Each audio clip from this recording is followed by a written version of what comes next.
And now, an Envision Financial podcast with Luke Smith on Canberra's 2CC. Luke Smith has just ambled in after a Friday lunch. It's very relaxing, isn't it, to have a beer on a Friday afternoon when it's hot like this? 1, 2, 3, 15, like, you know. No. No, I was just... Super duper. We were just chatting before we came on air that in the hot weather like this, I don't normally drink much beer, but it's actually quite enjoyable to have a nice frosty cold beer with your dinner. Yeah, no, exactly right. Or the other one I found as well is CC and dry. Oh, yes, yeah. In a glass. Like, yeah. There's something about very popular one as well. Yeah. Not that we're advertising, mind you, but that was almost a shameless free commercial plug for, a particular brand of, Canadian whiskey. We sound like alcoholics now. Oh, now it's terrible, isn't it? Today we're going to talk about a very sensible topic, and we're going to do it in a very sober fashion. Yes. What if I hit the transfer balance cap? Is it the end of superannuation as I know it? I'm going to take a stab in the dark here, and I'm going to say, well, no. Exactly right. So I thought we'd follow on from last week where we raised the importance of the total super balance legislation, and this gets muddled up with it more often than not, and that's the transfer balance cap. So what is the transfer balance cap? The transfer balance cap is the maximum amount of money that you can have in a pension and have all of the earnings be tax-free. And it was introduced at $1.6 million back in 2017. And slowly over time with some indexation, it's gone from 1.6 to 1.7 to 1.9 to 2. And then from 1 July, it will go to 2.1 million. Now, what does it do? It is simply a measure of the maximum amount of money that you as an individual can have in an account-based pension and have tax-free earnings within that account. We know that superannuation in accumulation phase is taxed at 15%, and that happens over your working life. And then when you retire, you say, I'd like to start taking some money out now. I'd like to convert my super into a pension. Now, this is where transfer balance cap comes in. It is only triggered on the commencement of a pension income stream. It is not triggered when you use the transition to retirement legislation. So there are some quirks to this. But if we think about the application of transfer balance cap, it takes into account all of the money that you have in an accumulated super fund. It also takes into account income streams from any other sources, such as a defined benefit, CSS, PSS, DFRDB, MSBS, for what we deal with here in Canberra. So what they do with the defined benefit income streams, because you cannot cash them out, you must receive a fortnightly amount of money for the rest of your life. That's how they're designed. To fall under the transfer balance cap, when you take your pension, they take the annual value of your pension, they multiply it by a factor of 16, and they find a lump sum equivalent. That is included in your transfer balance cap. So if I'd spent 30 years in the government, I could leave the PSS and have a $50,000 pension that would have an $800,000 lump sum value. I could then have another $1.2 million in my accumulated super that I've been saving into, and I could take a pension out of that and everything inside that account would be tax-free. Where I had $1.4 million, so I was $200,000 over in total, that part of my benefit is forced to stay in accumulation phase, and the earnings on that part of your account continue to be taxed at 15%. Now, the important thing people need to keep in mind with this and not get caught in the weeds is that everybody's transfer balance cap may be different, in the sense that when you start a pension, you trigger the transfer balance cap. So if I started a pension in 2017, I triggered the $1.6 million limit. Now, today, if I started a pension, I would be able to go up to $2 million. You cannot make the general assumption that I see all the time and go, oh, I used 1.6, it's now 2 million, I've got an extra 400,000 of space. You may not, Because if you maxed it out at 1.6, you've done your dash. Even though the limit today for somebody that starts one is 2 million and will be 2.1 million from the 1st of July. So I would caution people to be making decisions and comparing themselves to colleagues and people that they know and saying, oh, well, you did that, so that'll apply to me. Not necessarily. You can also get a debit in your transfer balance cap, so get some back if you withdraw money from superannuation. And this is where getting great tax advice becomes vital, because your transfer balance cap becomes a living, breathing thing. Another complication that people just need to be aware of, that they don't necessarily need to be completely across, is, let's say you used 90% of the transfer balance cap in the year that you took your pension. And then the next year, it went up in value. And people say, oh, it's gone up 100,000. I get that $100,000 of increase. No.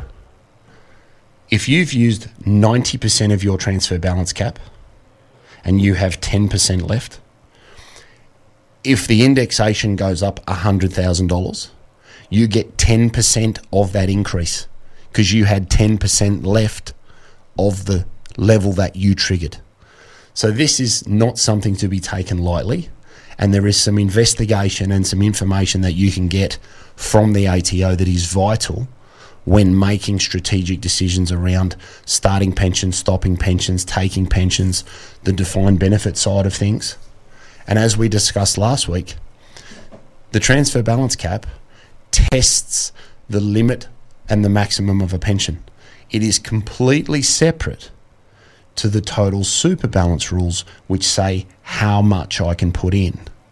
So total super is putting in, transfer balance cap is effectively starting a pension and taking out. But it is something that people need to be across, and I stress, do not leap to the assumption that, oh, it's getting increased to 2.1 million, I'll automatically get that much of the increase, because it is far more mathematical than that, and you need to do some investigation so that you don't get caught being in breach of this, because the ATL will come after you like a wounded dog. Right. Now, I think I'm sufficiently confused now that I'm going to have to ask questions. If you do exceed this transfer balance cap, what happens to the amount above that currently $2 million? Yep. And what happens to the amount below the $2 million? Does it continue to be tax-free and you're only taxed on the amount above $2 million, or does something else happen? No. So if you've got, take this year's limit, you've got 2.2 million in super, you start a pension with 2 million. That's fine. Everything inside that pension account is tax-free, and that can stay where it is. The 200,000 that is in excess of that will remain in accumulation phase and will need to be cut off into another account. Okay, so your provider will say to you, hey, you're in excess of the limit, you're going to start a pension with 2 million, you need to move this, you need to move the 200,000 out into another account. And in essence, what happens is, if you had 2.2 in super, you took 2 million over to pension, that would start a pension account, and the 200,000 would remain in your super fund and be deemed an excess component. The earnings on that 200,000 are taxed at 15%. The earnings and everything inside of the account-based pension are completely tax-free. So you can be over the limit, and this is what I stress, it is not the end of the world. Because if you've got 200,000 in excess and it earns 5%, there's 10 grand. 10 grand at 15% is not the end of the world when you've got $2 million of tax-free earnings over here in your pension account. So people need to keep this in context. Yes, it looks like the big bad grim reaper, and that's what it's designed to do. In essence, for the older people out there, it is what was reasonable benefit limits in the 2000s. It's exactly the same as that, just got given a different name by a different party. But it was the same legislation that we had in the early 2000s that were called reasonable benefit limits. So it's not new. It's been around for a while. I think there are arguments that the way it was rolled out was critical and quite brutal. because it was retrospectively applied to everybody, which I think when it was introduced was quite unfair because people had made decisions considering the legislation at the time and then had this thrust upon them.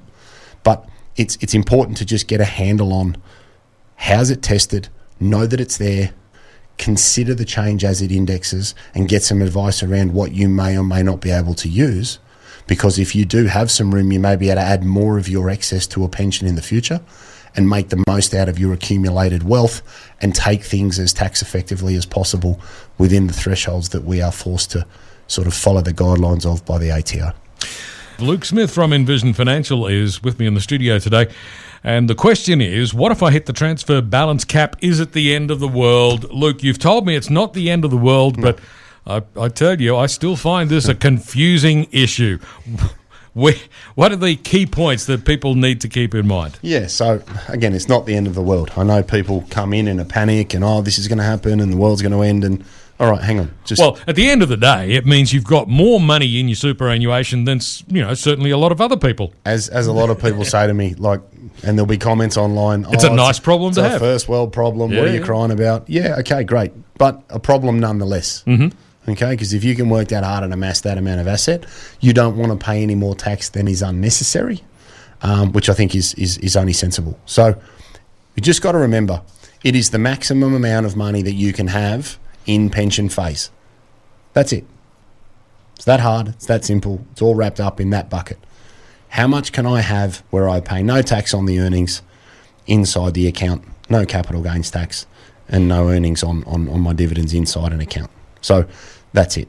If you go over your limit, and as I said before the ad break, your limit is impacted by when you start a pension, the limit when you started the pension, and how much room you had in your limit if you didn't use it all, then you may be able to take advantage of the indexation that we've seen when it started at 1.6 and it's moving to 2.1. I did stress before the ad break, do not assume that because it's going from 2 million to 2.1 that you will get all of that $100,000 uplift. Because if you've already commenced an income stream, it is highly likely that you will only get a percentage of that indexed amount. So don't assume, now I can do another 100 without investigating how that would impact you and your situation. Also, don't assume that your situation is exactly the same as a colleague's. Because unless you understand their financial situation very clearly and very thoroughly, you may be comparing yourself to someone that is playing by a completely different stage or set of rules or numbers. If you are in excess of this limit, then anything that is in excess of your limit will just stay in accumulation phase in super, and the worst that will happen is that you will pay 15% tax less the franking credits in your account. So again, not the end of the world.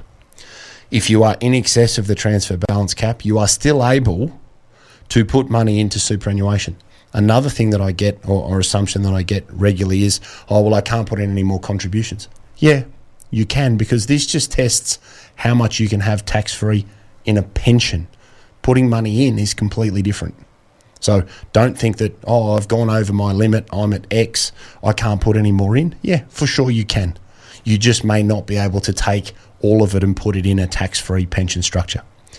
Keep in mind that defined benefit pensions have a lump sum equivalent reported when they are commenced, and that will count towards your overall limit. So if you started a pension with $1 million, if you've got a $100,000 pension, multiply it by 16, and ComSuper will say, right, we're going to record 1.6 million of your 2 million. So you could have another 400,000 in your accumulated super and start a pension from that, and that would all be tax-free. If you had 600,000, a little bit of it would need to be in a separate account and stay in accumulation. That is it. So the Grim Reaper view of this legislation really gets a lot of momentum and it really winds people up. But when you break it down to its simplest form, that is really all it is. If you receive an inheritance, so say a spouse dies and you receive their super, then yes, there are implications for the transfer balance cap, and you have a period of time to then address how you're going to deal with that. And the ATO recognises that and gives you a suitable time frame to be able to take the necessary action and advice and do what you need to do.